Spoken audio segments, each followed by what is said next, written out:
This idea that you're the best. This is where the power lies. He put hard times on Dusty Rhodes and his family. You know who I am. But you don't know why I'm here. I'm the best. I'm the best in the world. From the top to the bottom. And because they can't handle the Macho Man Randy Savage, the cream of the crop, nobody does it better.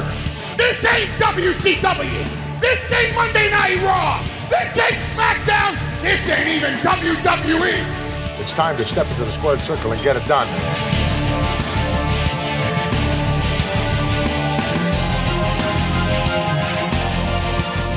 Welcome back, everyone, to the Legends and Champions, the podcast that goes back in time to talk about wrestling from yesteryear. Andy Evans here, of course, joined, as always, by my tag team partner. He is the man with the S to the E to the F, who is a fan, but don't give him any bad news.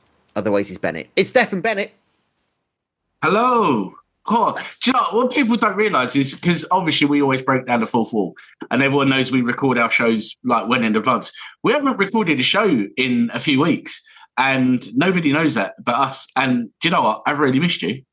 Oh, I know. I mean, like, where's Andy? Like, I need to talk retro wrestling, and it's like we've both been busy and had time away because of the summer holidays and yeah. Do you know what? It's actually the one thing I didn't realize this when we started doing the recorded shows. The one thing that I actually love about this is the fact that we can just bulk at the beginning, and then we've got weeks off, right? So I had to do a show over the summer. It's been great.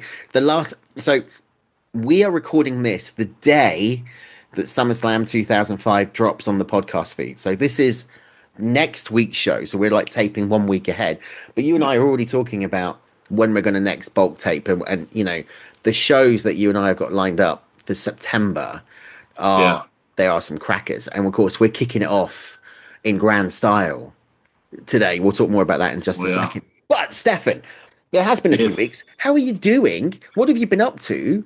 Any interesting stories? Well, I've been spending time with my partner and her kids. I've actually spent some time on my own because she went away for a week with her mum and the kids.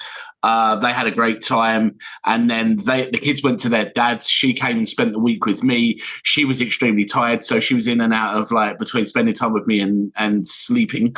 Apart from that, really, it's just been quite a chilled time. A couple of cinema trips, seen a couple of good movies that have come out recently. Apart from that, just the football season started up again. So obviously my local town, Gillingham Football Club, I'm secretary on the supporters club there now. So I've been going to meetings and working on a few behind the scenes things there. Just sort of just keeping myself busy. But it still doesn't make up for the fact is like, where's Andy? Like, we're not talking wrestling. But yeah, I mean, it's been all right. And obviously, you know, it's all the kids are going back to school this week, and life kind of gets better. I know. And do you know what? Everyone is so happy. that's the case. Pure bloody hell. Oh, isn't it just? You know, it's been hard work. But all right, shall we do this? Let's do it.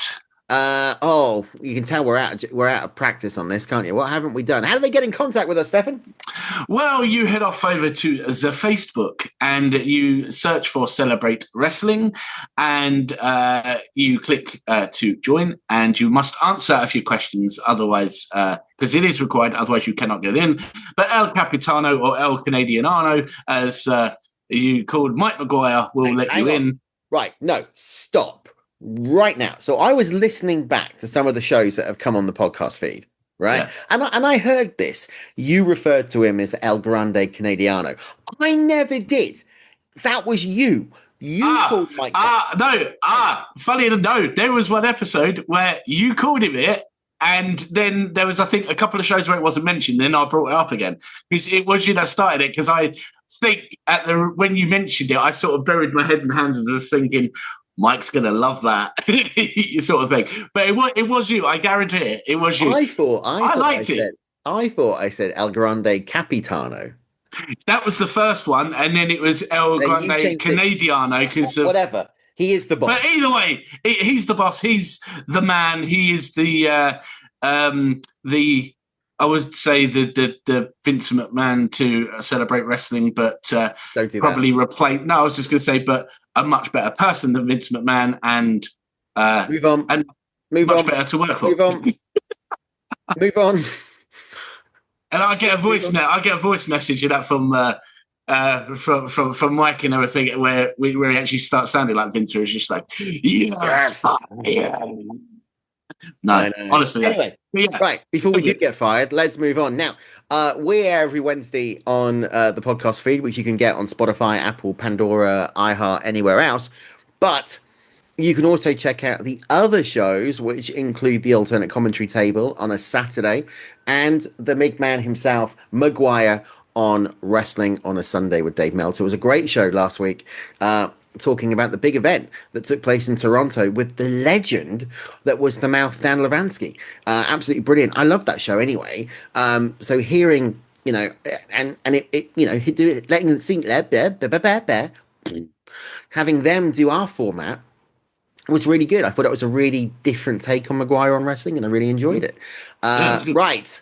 So, coming up this week, we are going to be talking all about the WWE Hall of Famer, the Heartbreak Kid, the legend that is Shawn Michaels. Arguably one of the greatest, if not the greatest of all time. And kind of want to get your take on that, because we hear a lot about this term GOAT. We hear the greatest of all time in respect of John Cena. We hear the greatest of all time in respect of The Rock. We hear greatest of all time in respect of Bryan Danielson, CM Punk, Stone Cold Steve Austin, Ric Flair. But to me, personally, I think you cannot have that conversation without having this man as part of it. Yeah, I mean, I'll just put it bluntly what my view on it is. The whole GOAT thing, the whole greatest of all time thing is just a myth. It doesn't exist. It's not a thing, not really. And, when we were younger kids and all that, I don't think the whole greatest of all time thing was even really a thing that was seriously considered by people. It just comes down to your personal opinion on whichever wrestler. There is no greatest of all time because there are too many people that fall into that bracket that would be candidates. Shawn Michaels, one of the greatest of all times, absolutely, without a doubt, 110 billion%. He's up there with a list of names, and rightly so. Mr. WrestleMania.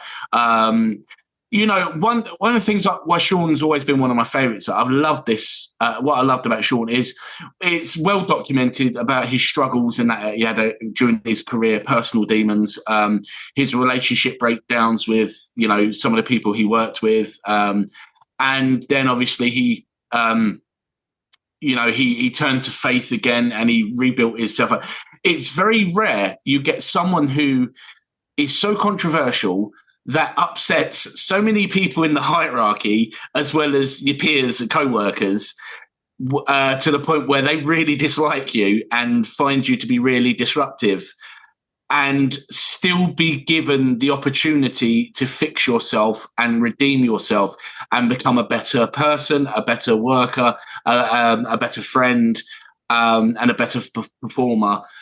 And Shawn really epitomizes that you can literally have your whole career and life plummet to really dark places and come all the way back up and out of it with the sun shining and being a much better person for it. And that's a really interesting point to make, because you kind of hit the nail on the head there, quite a lot, because he was known for being cocky and arrogant. He was known for being brash. He was known for being bold. Going back to the AWA, teaming up with Jannetty as part of the Midnight Rockers, and of course the move to the WWF in the 1980s, late 80s, early 90s as part of the Rockers tag team.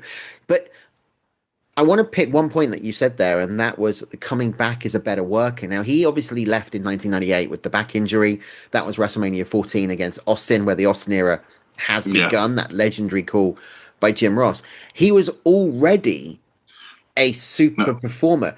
Is it... how I didn't think you could get any better in the ring, but Michaels came back in '02 better than he was in that first singles run.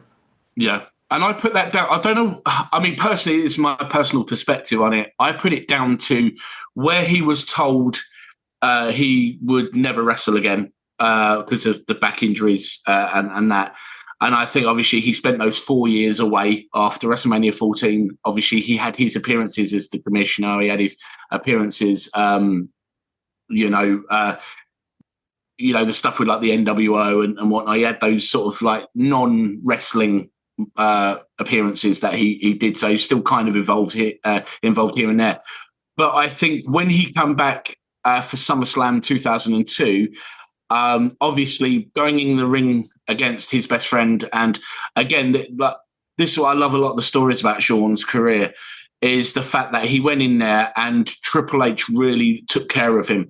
They had an absolute fantastic match, a brutal match, but Triple H, and Shawn has mentioned this many times, Triple H protected him in that match. He helped Shawn perform to Shawn's abilities and made Shawn look like a star again. And I think that when Shawn realised that actually I can do this still, I think being away for 4 years, I think probably put a lot of things into perspective for Shawn. And I think maybe he thought, holy crap, I've come back after 4 years. I've just had an absolutely phenomenal match with my best friend. I can still do this. I still have a lot to offer. And, obviously we went on and saw what Shawn did afterwards. You think about it, a lot of people, and myself included, still think his match with The Undertaker at WrestleMania 25, which is only a year before he actually retired for good, sort of, apart from that terrible match that he had a few years. We don't talk about that. Didn't happen. That goes to show exactly how good Shawn really was, even at those latter stages of his career. Because to go to WrestleMania 25 and put on arguably one of, if not the greatest match in WrestleMania history, is a huge testament to him. And yeah, his story is a proper story. It's a proper story. I mean, I wouldn't be surprised if we actually ended up with some kind of biographic movie on Shawn Michaels at some point in the future. I have no idea who would play him, but his career and life alone is a massive journey in itself. And fair play to him. I mean, it's interesting though, isn't it? Because he made his debut in the NWA. He was trained by Jose Lothario, the Mexican legend. We saw that when they brought the World Wrestling Federation in back in 1996, 1997 after Syracuse. But it just wasn't, I don't know.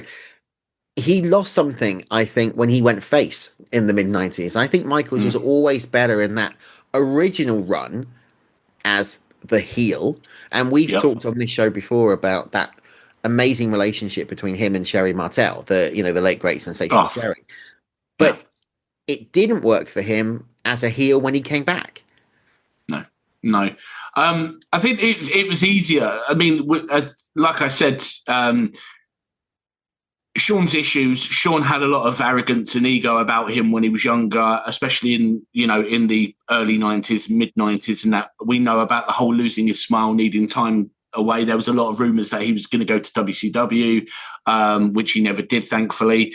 And I think when he was a heel as the Heartbreak Kid, he was living that gimmick. He was that gimmick. The arrogance about that he had about him. It was believable because that's kind of who Shawn was at that time. And I think a lot of people have said in the past, Shawn was, was an a-hole essentially. He really was a pain in Vince's rear end.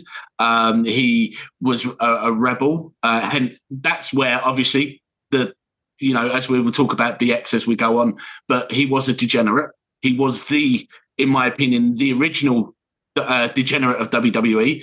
I think when you if you're living a certain way and your behavior, your personality is a certain way, and it is very heelish, and your on-screen character is basically reminiscent of that, I think you find that comforting because it's so easy to be both.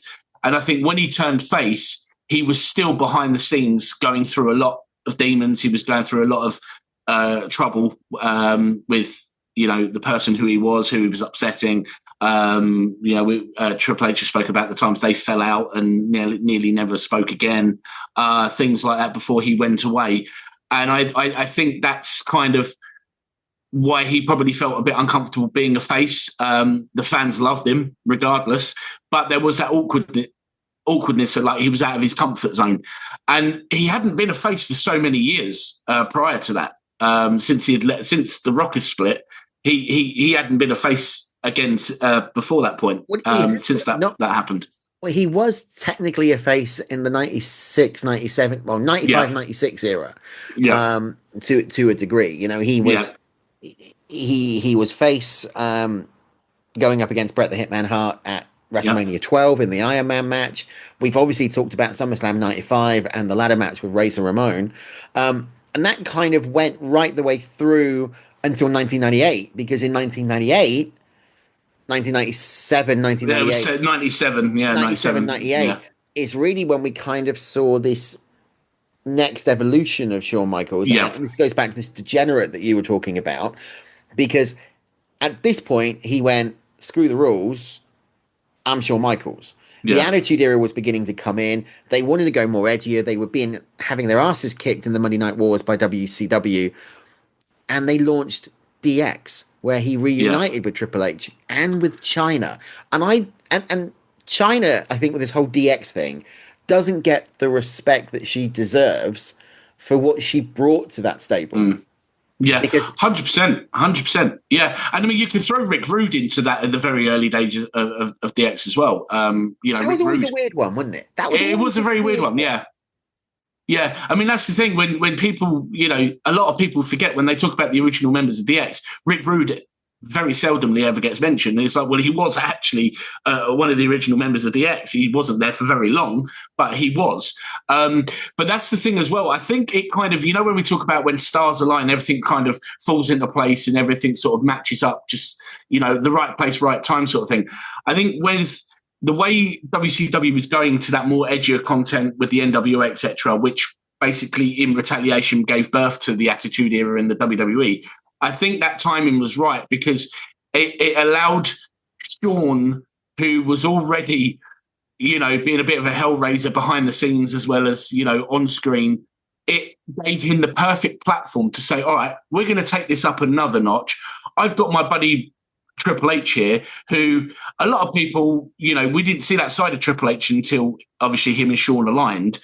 Them two then started to become a great on-screen duo, where they were having fun and they were, taking the mick out of everybody, and they were breaking all the rules. And then you put Chyna into the mix, who was this imposing, intimidating woman who, I remember talking to Terry Runnels years ago when I met her about what it was like being, held off the ground in like a bear hug in Chyna's arms, being thrown around like a ragdoll. And she turned around and she said it was excruciatingly painful because she showed no mercy. And she said, she protected me, but it hurt. Have you seen that? Just talking about Chyna, have you seen that UK cosplayer who goes to... Yeah. She is the spit of Yeah, she was... I've met her a couple of times. I've met her... I think she was in Dallas. I know she was in Philly. She was also last year over All In Weekend at Wembley. On the Friday night, she was at the Fozzy gig that I was at as well. She was there for that. And honestly, she's absolutely amazing. She really, really is. And, like, if you've never seen her, you've got to see her. Like, literally, you have to do a double take. You sort of see her and just go, whoa. Her name's Sarah Page. I just looked it up because I do follow her on Instagram. Yeah, her name is Sarah Page. She's a fitness bodybuilder trying to look like, and she's also the a former IBFA Miss Universe. Well, actually, so she's the current one because it's 2025. So honestly, if you've never seen her, when she's got her China gear on, and she does tend to wear the China gear from the 97, like with the gloves and that. Yeah. Honestly, phenomenal. I had to double take. I saw the post from For the Love of Wrestling shared it when they did the convention, and I had to double take because it was like, my God, it's the second coming of China. She amazing. I'd love to speak to her, and we will actually try and get her on. Yeah, the show. Absolutely. Let's talk a bit more about Shawn Michaels, because one of the things that we've kind of alluded to with HBK is he's not, he doesn't shy away from controversy, does he? Really? No, he doesn't. He was controversy before Eric Bischoff was controversy creates cash. And one of those most widely discussed incidents took place in February of 1997. And that's where Michaels famously appeared on Monday Night Raw live and vacated the WWF Championship because he lost his smile. Let's go to that right now. I know you're just as disappointed, more so than anyone else, that you are not defending the championship against Psycho Sid, or for that matter, whomever would have been stacked up against you.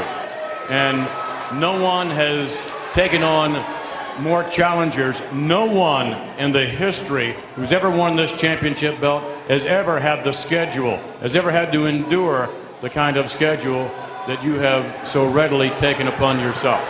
Well, there's one thing about me is that I can't do anything halfway, and I come here and I hear the people and they chant Sid's name, or they chant Brett's name, and they chant a lot of people's names.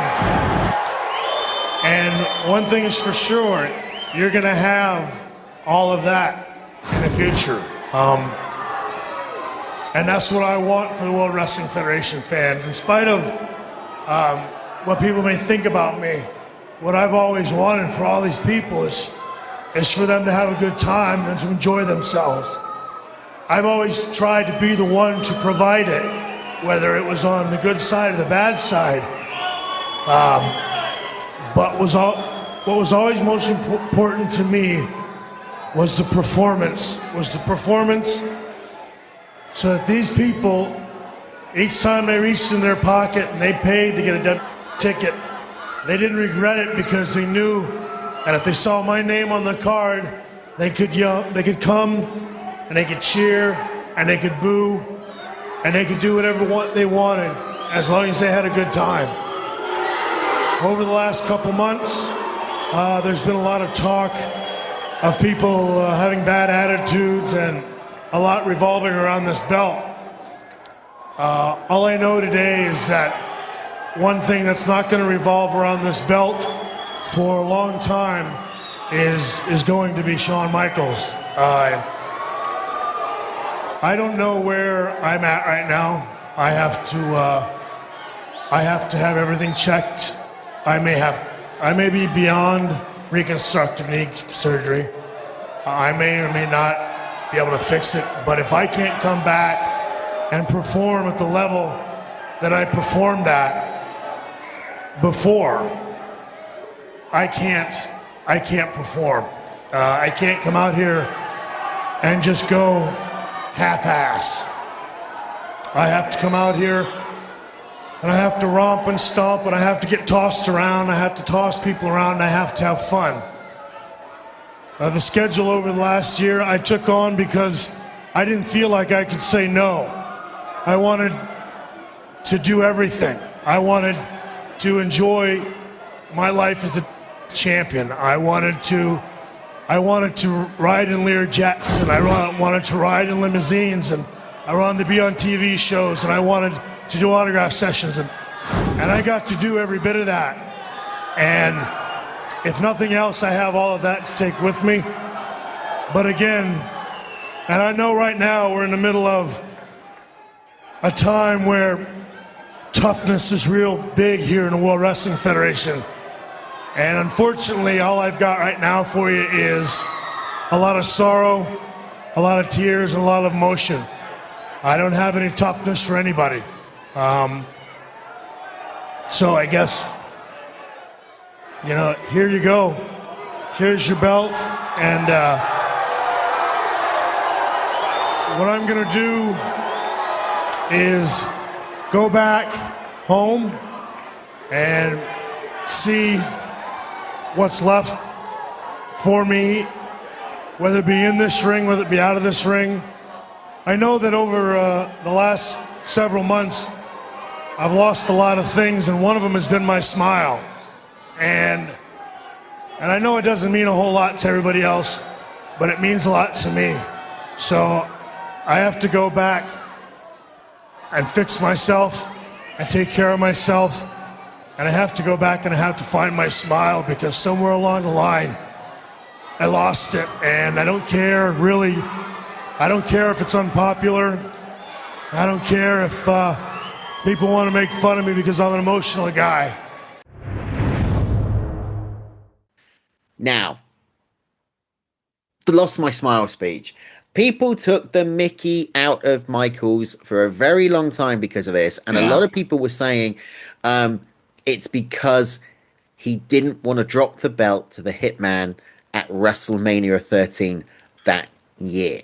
Now, it was further speculated, and the skepticism was further made prevalent when Michaels appeared dancing at WrestleMania as a guest announcer, seemingly to have had a career-ending knee injury suddenly repair itself and be absolutely fine, and that further undermined the legitimacy of that injury. So, what's your take? The Lost My Smile. Do you remember it? What's your take?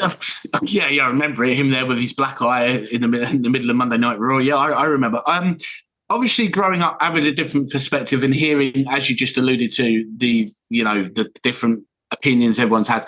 The way I approach this with a bit of caution is a couple of things. Number one, we weren't there. We don't really know what went on behind the scenes. Number two, Vince McMahon being a factor. Vince could have tried to sideline HBK maybe because of the state of mind HBK might have been. I don't think Shawn was in a very good place mentally at that period of time anyway.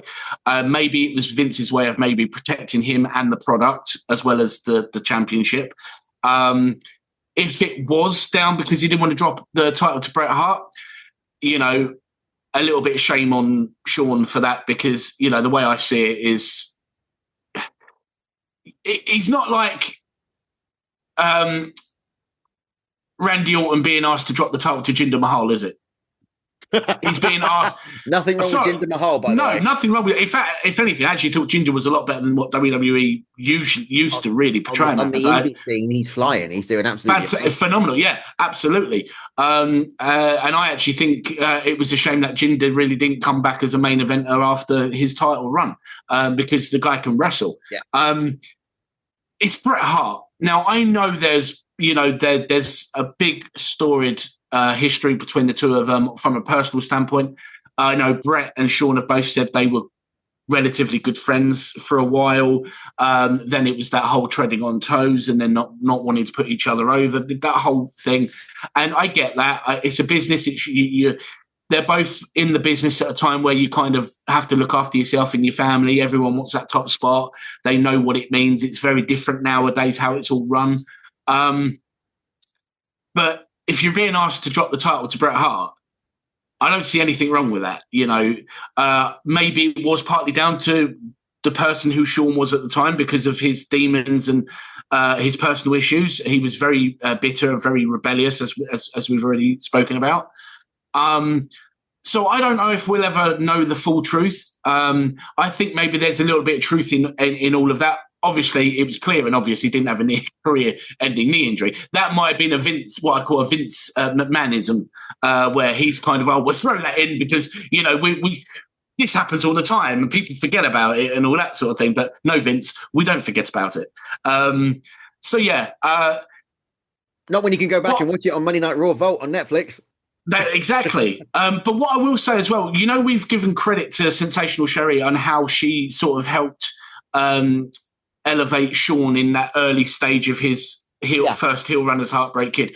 One thing as well, I think we do give credit to Shawn as well was how he helped Kevin Nash elevate from being, Diesel the bodyguard tag team partner to Diesel the main eventer. Now, personal opinions on what people may think of what Diesel was like as a main eventer. I kind of think Diesel was a great main eventer. The problem was he didn't have too many people to work with, hence SummerSlam against King Mabel, which we've covered on previous show.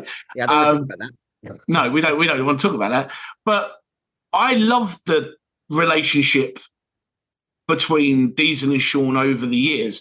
You know, everything from Diesel just being his bodyguard to their fallout as Survivor Series 94, where they essentially split, to being reunited as faces, the two dudes with attitude. So I think Shawn, in some ways, if you at the time where Shawn was going through all that sort of stuff, if Shawn trusted you, Shawn would, make sure you was all right. I think that kind of showed a little bit with the whole Triple H thing, because I don't think Vince wouldn't have booked Triple H to be the big main event that he became, the big star that he became and champion he became, if, Shawn hadn't been willing to work with him when DX was born. Well, considering, we're talking about controversies of Shawn Michaels, and we've got a few more to touch on, but you've alluded to it, so let's get to it. Yeah. The biggest controversy of the career actually took place at Madison Square Garden, the mecca of professional wrestling. And it involved a group called The Clique. Now, The Clique, as you've alluded to there, Shawn Michaels, Kevin Nash, Scott Hall, Paul Levesque, and Sean Waltman. They ran it. They let's be frank, they ran the WWF, right? They buried people that they didn't get on with. One example of that is Carl Ouellet, otherwise known as Jean-Pierre Lafitte, who claimed publicly that Michaels actually vetoed his victory over Big Daddy Cool Diesel, Kevin Nash. But the biggest incident took place on May 19, 1996 at MSG, and it was the curtain call. Now, the curtain call, for those of you who have never seen it, well, firstly, where have you been? But if you haven't seen it, it was at the end of a match with members of the Clique. It was the last non-televised appearance for Scott Hall and Kevin Nash before they would leave and go to WCW as part of the Monday Night Wars. At the end of the match, Hall, Levesque, and Nash joined Michaels in the ring for a group hug, breaking kayfabe. Shawn Waltman wasn't present because he was in drug rehab. And it was such a severe thing that, it caused massive, massive problems. It did. We already know Triple H kind of took the fall for some of them on this one. He was meant to, as we know, have won King of the Ring that year. It was actually put back a following year. It's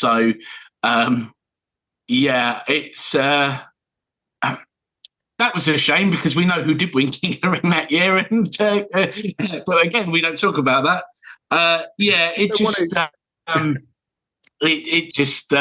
No. It was a huge deal. It was, breaking kayfabe back then was a massive. Now it's like, it's the run of the mill sort of thing.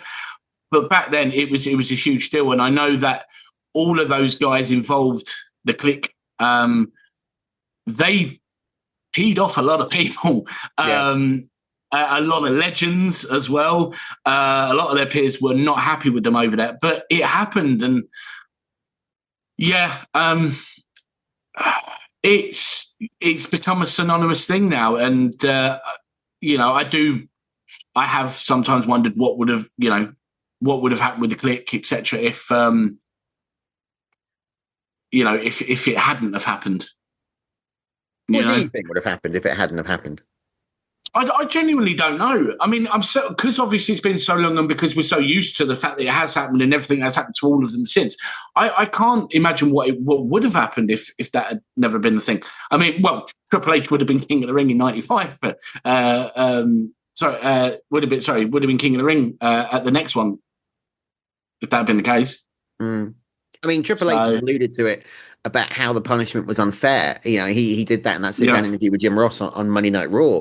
But you've got to it's a bit weird. I'm going to sound really I don't quite know what I'm going to sound like, but I'm going to sound like it.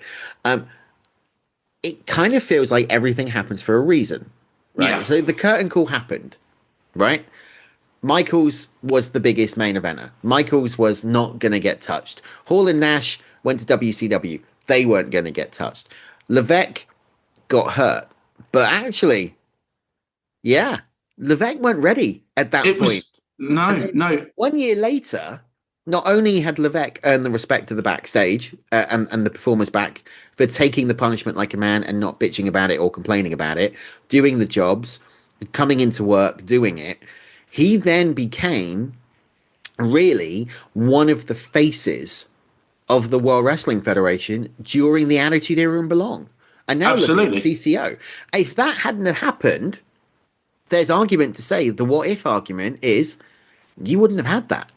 Absolutely. And this is one of the reasons why over the years I've always grown to love, I have a lot of respect and love for people like The Miz and R-Truth, where they really have in their careers really got the bad end of the deal. They've been booked really badly. They've been booked silly to do the most ridiculous things, but they get on with it. They know they're in a privileged position to be in the company, to be able to entertain people and whatnot. The Miz in his career has had his rewards for some of it. He's 2-time WWE champion. Second time, obviously, very forgettable because it was very quick and brief. R-Truth, we know, has become more of a comedy character, but the fact that he was rehired shortly after because there was this massive outcry goes to show the love, respect that not only the fans have, but the people backstage and the fellow superstars, because they all hated the fact that he wasn't going to be around, and they couldn't comprehend not having Ron Gillings around the place, whether he was booked or not. So I think the fact that Triple H just got on with it and took it, and didn't, like you said, didn't cry and bitch about it and took it, I think probably went a long way with Vince, because if Vince turned around and has actually gone, okay, you've not cried about this, you've taken it, okay, fair enough. And he obviously, that was really, for me, where Triple H's WWE career really took off, was after that. Yeah. And again, the fact he was already friends with Shawn and the other guys, and the fact he took it, fair play to him. But I could never imagine it never happening now, because so much has happened from that moment. No, and it's just one of those what ifs. Now, one of the feuds that Shawn Michaels is known for, and we've referenced it so many times, is the feud between him and the Hitman Bret Hart. And there was one, well, let's say two big controversies in 1997. One we've already talked about, which was the WrestleMania 13. The other one we don't need to talk about, because that's Survivor Series of Montreal, where Bret screwed Bret, according to Vince McMahon. The other one was, again, in 1997, it was an on-screen promo, heated promo with the Hitman Bret Hart, where Shawn launched what could only be described as one of the most personal attacks, one of the most I couldn't speak then, one of the most, I can't do it, I can't say the word most, one of the real life heat into a storyline, where effectively what Michaels did was say that the Hitman was having an affair with Tammy Sitch, and it was Sunny Days comment. Now, Sunny Days. That accusation really did cause a lot of problems for the Hitman Bret Hart. Personally, that's been well documented. He said that as well. But further intensified this legitimate real-life rivalry between Bret and Shawn Michaels. Without going into detail on the Sunny Days comment, because it's been well talked about, and obviously, we don't need to. Tammy Sitch is someone. See, the thing is, back in the day, if anyone accused you of having liaisons with Sunny, you'd feel like you were the luckiest guy in the world. How times have changed. I mean, I can't. Well, I guess so. But I think in this situation, because being a married man, it's obviously exactly, yeah. I'm just from the point of how popular Sunny was before Sable. Before Sable sort of really came into the mix. Like Sunny was everyone's heartthrob. She was the most searched diva in professional and that's what I mean. We talk about rises and falls from grace in professional wrestling. I mean, hers is one. I mean, unfortunately for her, is still having, going through a lot of really bad times. To quote Dusty Rhodes, she go off with some bad times. Well, that's a show for the 2026 menu. Well, I was hoping we might get to it before 2030, but we'll have to see how this goes. Well, it's currently, after having a conversation with the wise man Joe Aguinaldo the other day, I've now got shows up until November of 2026. There we go. We're who knows? I don't want to spend too much time talking about Sunny Day's comment because it's. I don't want to give it. It's well documented, as you said. We don't need to. What I do want to talk about is this feud between the Hitman Bret Hart and Shawn Michaels. Why did it get so personal? And also, is it this feud that made both men? Because obviously we know that Bret had the feud with Austin. Michaels had feuds with Austin, had feuds with Bret. Yeah. But you've got to think, maybe, is this the feud that actually made both men? Right. So for me, we talk about where things just stars align, etc. Now, Shawn, there's no escaping from it. Shawn was out of order for what he said. That that was below the belt. That was crossing the line, as you alluded to. It's a married man. He's making these allegations and things about.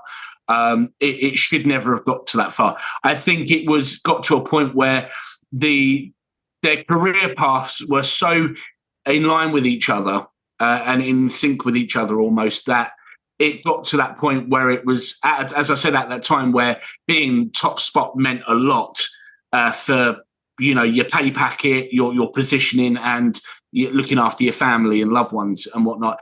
And you've got the two absolute top stars in the company, both wanting that top spot, both have had a taste of that top spot, but want it on a more permanent basis.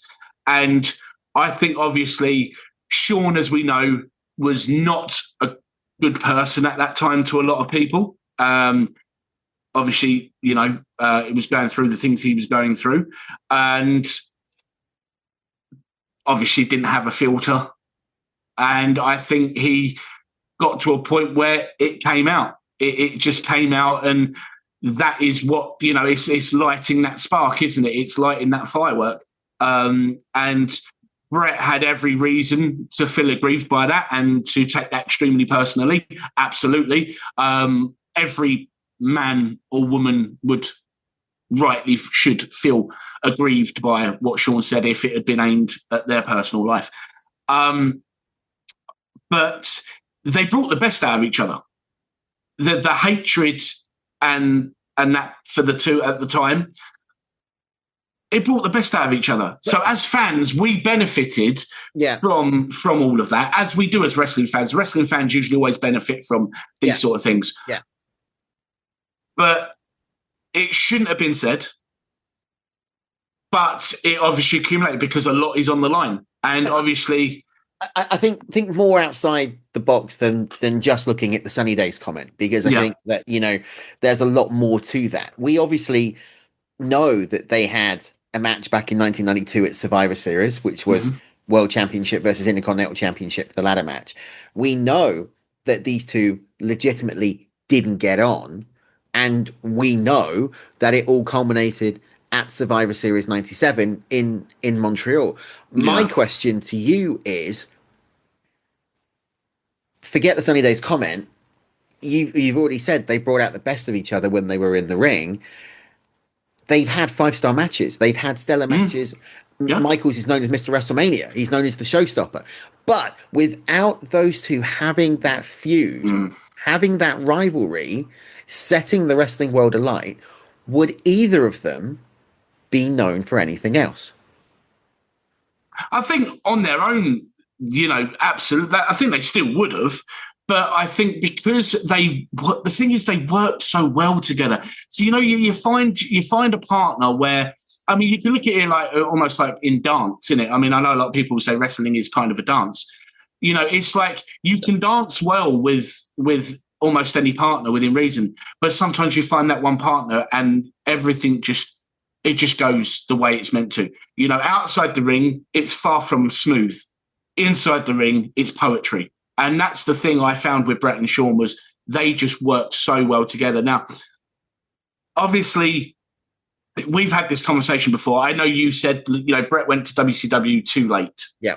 And I see your point in that one. I genuinely do. My thing is, I feel that Bret, I think, could have still have had a better career in WWE if he had stayed.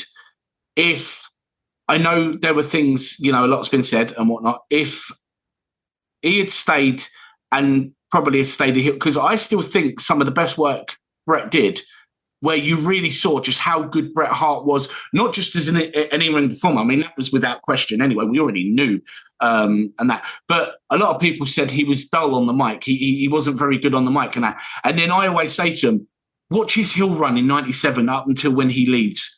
Honestly, that was some amazing character work that Bret did there.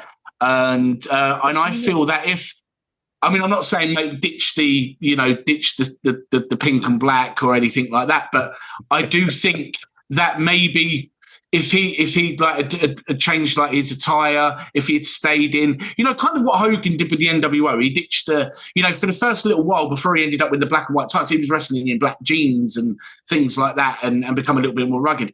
I think if Bret had stayed as a heel in WWE for a bit longer and carried that, because I think what could have happened was they could have done the screw job, and then, but if Bret had stayed, develop that into developing the story further, where he can turn around and say, see, everything I said was true. We talk about CM Punk when he goes, tell me when I'm lying. Bret could have done a similar thing where he turned around and said, I knew Vince McMahon and the people that are running the WWE have got it in for me, that are trying to screw me. Shawn Michaels and D-Generation X are trying to screw me, and people didn't believe me. And I'm the one that got the finger pointed at me, that got the blame for my behaviour, for retaliation. I think it could have been something even more bigger and better, but we'll never know. I know, we never will know, and that's definitely an alternate scenario. So yeah, now I'm in. I think that, thanks, Mitch. I think that personally, my honest opinion is, with Michaels leaving the World Wrestling Federation in 1998 and not coming back to 2002, that if Hart had stayed in the World Wrestling Federation, I think he would have got lost. And what I mean by that is you could always go back. If business was on a down, you could always go back to Michaels versus Hart, and you would always get that money, right? It's not to say you wouldn't have got the Austin era, but would it have had the same impact if it had been the Hitman Bret Hart, who only a year earlier had beaten him at Survivor Series? Obviously, he had the heel turn at WrestleMania 13. I just don't know if Bret could have managed 4 years without Shawn in the WWF. But what I would like to say is this, and this is a conversation for another time. Yeah, that's an interesting perspective. We'll do an alternate scenario show. Maybe we'll invite Mitch and Dimitri onto it as well. Could you imagine, you talked about, going a bit darker. Could you imagine Hollywood Hart? Not Hollywood Hart, no. But I think everything Bret did in that heel run, I mean, I love that dynamic. When he was in Canada, he was he was the biggest baby faced and that there, and all the Americans were the heels. And then when he was in the US, and that, he was the biggest heel. That work that Bret did in that period of time, honestly, I will say this today, honestly, was some of the best work I have seen from anyone.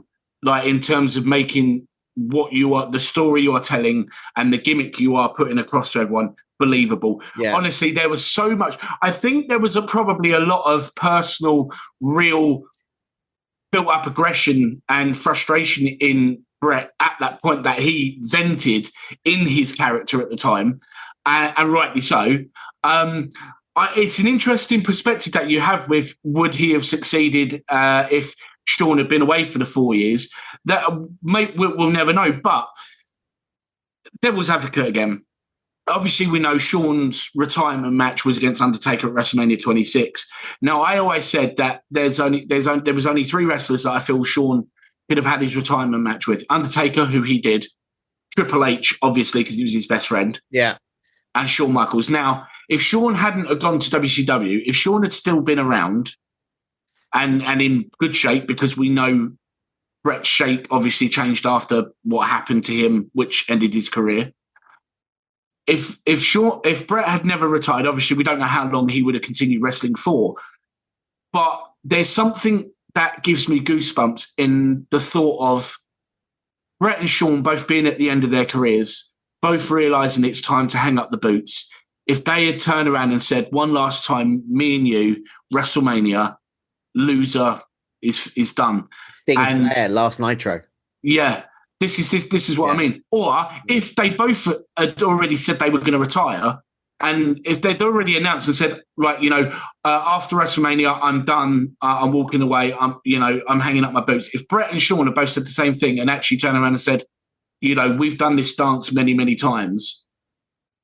One last time, WrestleMania, the greatest stage in all, the excellence of execution, the best there is, the best there was, the best there ever will be, versus Mr. WrestleMania, the icon, the main event. One last time, our final match, we'll leave it all in the ring. And then maybe, maybe by then, because Shawn had become a better person, by that point anyway, when Shawn retired, him and Brett had already had that sort of hug and handshake and burying the hatchet on Raw.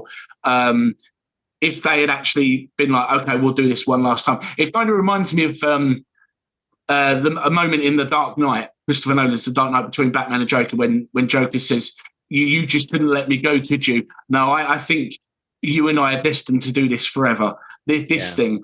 And, and for me, I honestly, I'm getting them now, goosebumps thinking of them two one final time at WrestleMania, both of them in great shape, but coming to that end of their careers.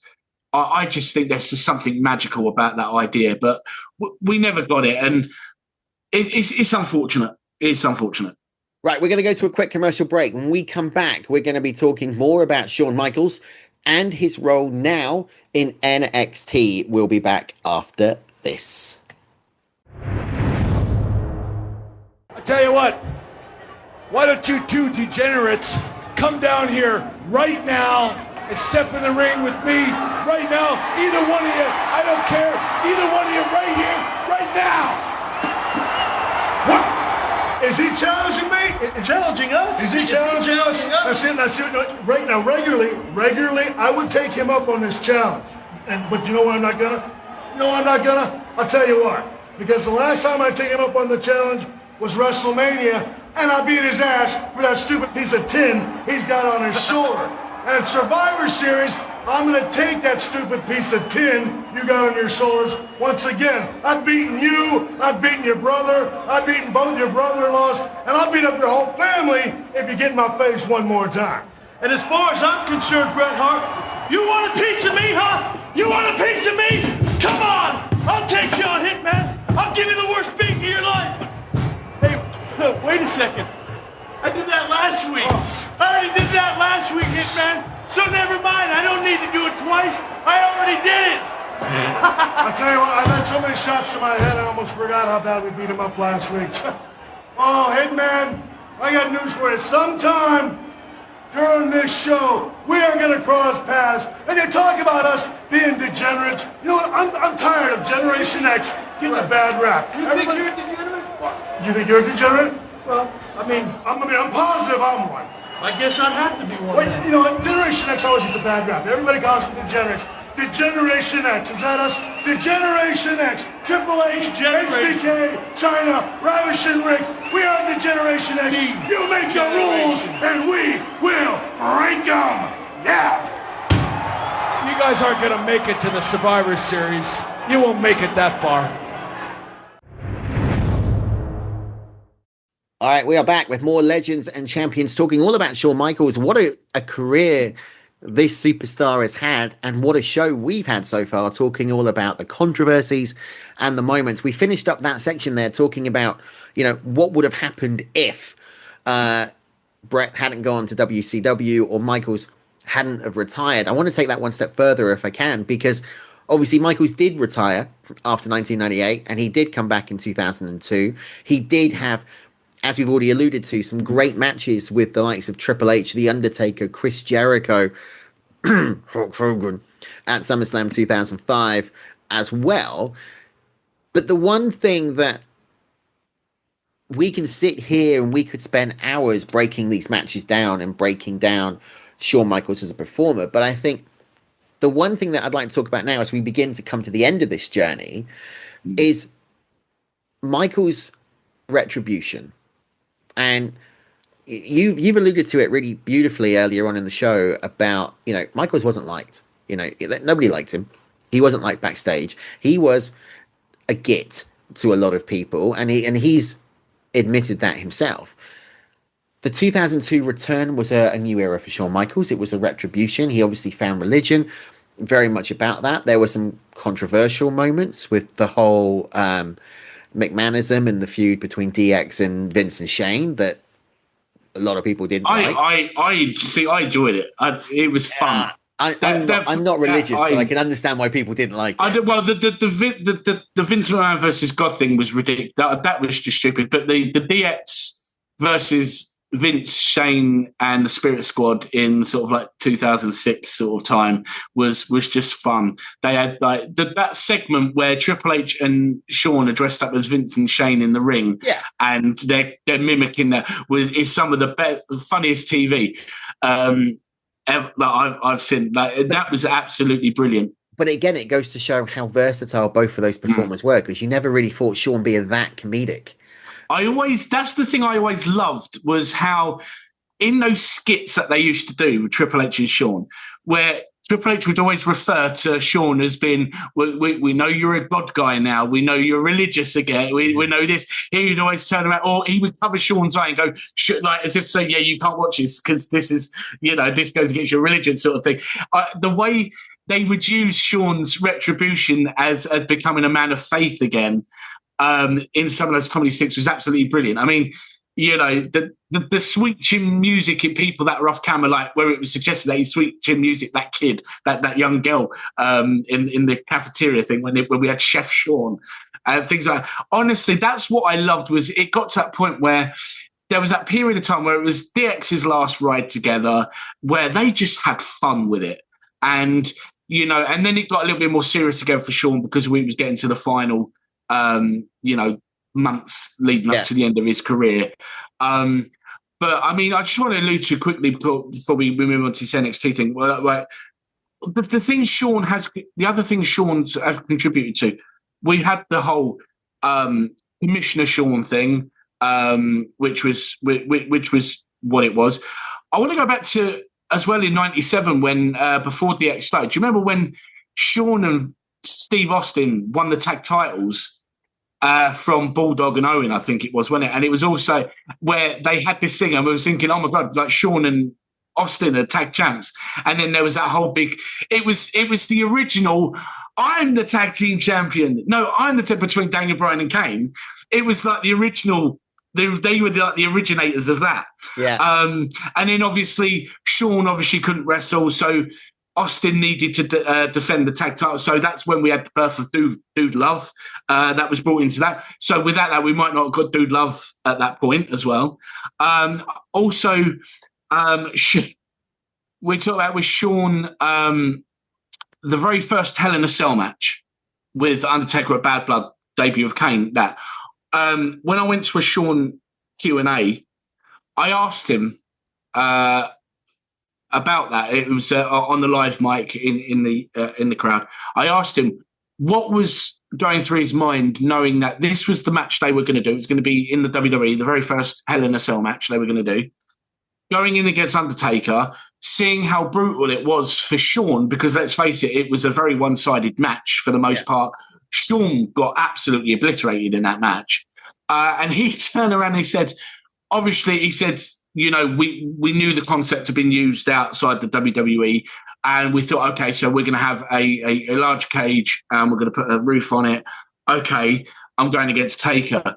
And he was sort of explaining how they were all, him, Patterson and Vince and that, they were all talking about it.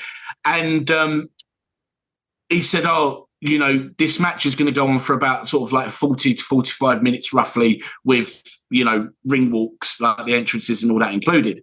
And he said he did his entrance and as he stood there and he said, I'm waiting for Undertaker to come out and I'm thinking to myself, I'm going to get pulverized for like 45 minutes by the Undertaker. And then he said, but then again, I was thinking, what am I worried about? He said, Undertaker's entrance alone is going to take about 30 minutes, so this should be a breeze. But he said, he was really proud of that match because it went so well, and he just said working with Undertaker is just one of the greatest things that anyone could have in their career, and he said to have done it so many times through different stages of their careers is amazing. So it's. I think when you bring a young audience into the fandom of wrestling and the WWE, obviously they look at the Cody Rhodes, the LA Knights, the Jey Usos, the Roman Reigns, and all that. All those guys from now and that. But I think to really appreciate, I mean, obviously you can go back and say, oh, this guy Triple H who runs WWE now, this is what he used to do in his heyday. But I think one thing, if you're going to educate a young fan, you've got to show them the best, like the most important moments and key matches in that of Shawn's career. And I think it's the same with Bret Hart as well. He's another one. You've got to show these, because if you are going to become a wrestling fan and you don't get to witness, it happened way before you were born or whatnot, but if you don't witness these greats before and that, you miss out. Well, maybe we should do that. Maybe we should do that. So in a couple of weeks' time, going to flip the schedule again on its head. We haven't announced anything. In a couple of weeks' time, why don't we do our top 10 each matches of all time? And we'll combine the list and we'll do it. Could be anything. I want to quickly touch on NXT because we are rapidly running out of time. Michaels is no longer an active in-ring performer, but he is running NXT. Obviously, black and gold NXT back in the day, the Triple H product was, amazing. It was chef's kiss, right? It was the best thing in professional wrestling today. We then had that multicolored nightmare called NXT 2.0, the Vince McMahon version of it. We're now back to a different version of black and gold with Shawn running the helm. Why is it working so well? I think because Shawn's very much like Triple H. They get it. They get it. They know what fans want. I think it's really sweet when you see some of the female workers on NXT when they put a lot of video clips online where they're having fun with Shawn. Like they bring him into some of their little social media skits, and like there was one video that came out a few months back where they're all sort of around the NXT ring, and Shawn's got his eyes closed, or he's got his eyes closed, and they're all speaking to him, and he's trying to guess which female wrestler it was, and all that lot. And I think because originally with NXT, we know it was all Dusty's kids. There was the term, we're Dusty's kids. That's the way the young, like the Becky Lynch's, your Sasha Banks and they were all known as like the Dusty's kids when Dusty was running NXT. And we know NXT was starting to take off then. Then obviously his passing kind of rocked the boat a little bit. And then so Triple H goes into it, and Triple H and William Regal, I mean, come on, who two of the best minds in the business. They then work and develop this black and gold brand, which was phenomenal, absolutely amazing. Some of the best, while that time was going, that was the best product WWE had under the WWE banner was NXT black and gold. Then obviously Vince then comes in, takes over, that god awful, as you alluded to, NXT 2.0, which absolutely hated, and I was switching off at that point. And then obviously Vince moves on, and it's like giving NXT another rebirth. And I think because Triple H trusts Shawn gets it. He has a very similar mind to how the business works as what Triple H does. And to see Shawn go in there, do the incredible work he's doing, and the fact is how respectful and brilliant he is with the TNA talent that go in there. I mean, they all speak so highly of him when they're booked. They say, "Oh, you know, I'm coming. I'm an outsider. I work for TNA, but I'm going in there, and there's the Heartbreak Kid, Shawn Michaels, and we're talking, and he's giving some advice, and we're talking things like that." And they're like, "He really cares. He understands, and he shows us us outsiders, the utmost respect." And to see Shawn become almost this father figure to the young talent in NXT as well is beautiful. I find it absolutely, to me, it's his life and career have come full circle. I think he's now in a place where he's happy, he's comfortable, he's putting his, priceless knowledge and expertise to great use for the younger generation. And I think, and I don't want to disrespect him by calling him an old man, but it's reminiscent of an old man who's at the final stages of his working life, where he's happy and he's in a comfortable place where he's like, I feel very much at home. I'm very comfortable and happy with what I'm doing. And I want to do this for as long as I can. And I want to leave a legacy, a positive legacy behind. And I absolutely love every time I see Shawn pop on the screen, I still just think, I can't believe how, you've aged over these years and that. But honestly, as I said at the beginning of this show, for someone who's had so much controversy, who has been an actual degenerate, lived it, breathed it, caused so much uproar and issues behind the scenes, and basically lost all his friends and borderline almost lose his job numerous times, to go away, come back, be twice the performer he was before he left, injuries and all, to go out the way he did, and to then have the career he's having outside the ring. It's a beautiful journey. It's a beautiful story, and it's full circle. And you've got to give it to him. It's, these things don't happen. We talk about people like Eddie Guerrero and whatnot, for example, who have also suffered their demons and their tough times, who are sadly, things took a toll on their health and they're no longer with us. I mean, daydream about what would Eddie be doing now if he was still here, for example, and where would it be if Owen Hart never passed? We've been robbed of all of these potential moments that we could have had with these incredible people and performers. And Shawn is one of those who's managed to come out from that darkness and really, make something of himself and give back to the company that gave him his life. Well, do you know what? I don't think I could have said it any better. I couldn't say it any better for 10 minutes. Nice monologue there. But you are absolutely right. You've got it. You've nailed it. Shawn was and is the greatest of all time, and he's really the new Dusty Rhodes. I think when we look back at what Dusty produced in terms of NXT, we're going to see this new era, and we're seeing it now with guys like Tiffany Stratton, taking over the main roster, and also Javon Evans and Trick Williams and all those type of things. Wesley, but well, you can say her name. You can say her name. No, because she's not on NXT anymore. She's on Evolve. Right. JC Jane. Yeah. Who would have thought JC Jane would get to where she is now? That's a different conversation. Shawn Michaels, though, I think, to go back to how we started this about the greatest of all time, he may not have had the movies, he may not have had the TV shows or the life outside of the ring, but if you're talking about pure in-ring, pure charisma, pure storytelling, he is definitely one of the GOATs.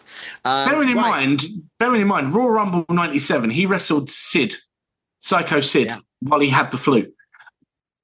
Roddy Piper wrestled Bret Hart. No, Bret Hart wrestled Roddy Piper when he had the flu. Kurt Angle won an Olympic gold medal with a broken freaking leg. All right. Okay. Are you ready for something a bit different? Yes. Okay. Ladies and gentlemen, it's time for the gauntlet.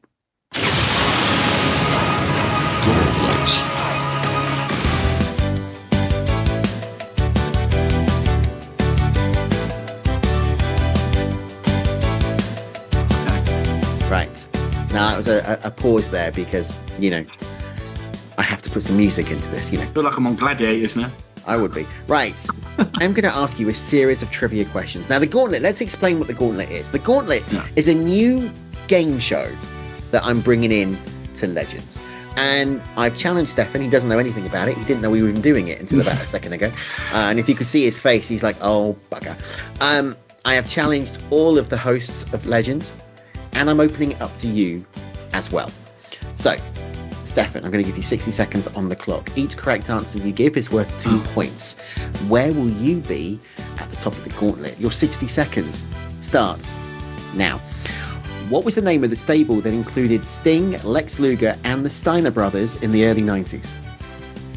Oh, pass. Who was the first ever IWGP Intercontinental Champion? Pass, I didn't watch New Japan back then. Before he was the American Nightmare, what was Cody Rhodes' main ring name in his final years with the WWE? Oh, they're Dashing Cody Rhodes.